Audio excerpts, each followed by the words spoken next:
নওগাঁ শহরের বাসা বাড়ির ময়লা সংগ্রহ করে পরিশোধনের পর জৈব সার তৈরির লক্ষ্যে স্যানিটারি ল্যান্ডফিল পয় বর্জ্য শোধনাগার নির্মাণ করা হয়। প্রকল্পের ব্যয় ধরা হয় 10,31,00,000 টাকা। 2022 সালে প্রকল্পটি চালু হওয়ার কথা ছিল, কিন্তু গত 4 বছরেও আলোর মুখ দেখেনি। চালুর আগে অচল অবস্থা, নষ্ট হয়ে গেছে বিভিন্ন সরঞ্জাম। যে উদ্দেশ্য নিয়ে আমাদেরকে নওগাঁবাসীকে সুবিধা দেওয়ার কথা বলা হয়েছে বা প্রকল্প নিয়ে এসছে, সেটা তো সুফল আমরা পাচ্ছি না। একই অবস্থা শহরের আরও একটি প্রকল্পে। বিশুদ্ধ পানি সরবরাহ করতে 8,10,00,000 টাকা ব্যয়ে প্রকল্পের কাজ শেষ হয়, কিন্তু এরই মধ্যে ভবনে ধরেছে ফাটল।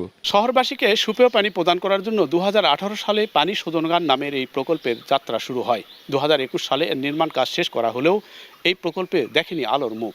এই প্রকল্পের বেশ কিছু সরঞ্জামাদি একদিকে খোয়া গিয়েছে, অন্যদিকে এর গুণগত মান নিয়েও উঠেছে প্রশ্ন।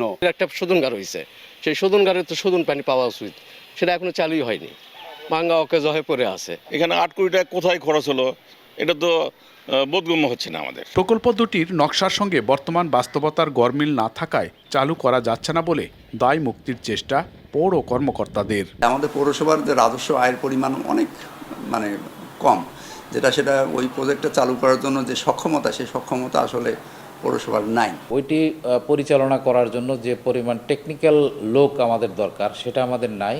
যে পরিমাণ বিশাল আকারের বিদ্যুৎ খরচ হয় সেটা দেওয়ার মতো সামর্থ্য এখনও এই পৌরসভার নাই, যার কারণে এটা পরিচালনা করা সম্ভব হচ্ছে না। প্রকল্প দুইটির নির্মাণ কাজের দায়িত্ব পায় মেসার্স খান বিল্ডার্স ও ইথেন এন্টারপ্রাইজ। এমআর রকি, সময় সংবাদ, নওগাঁ।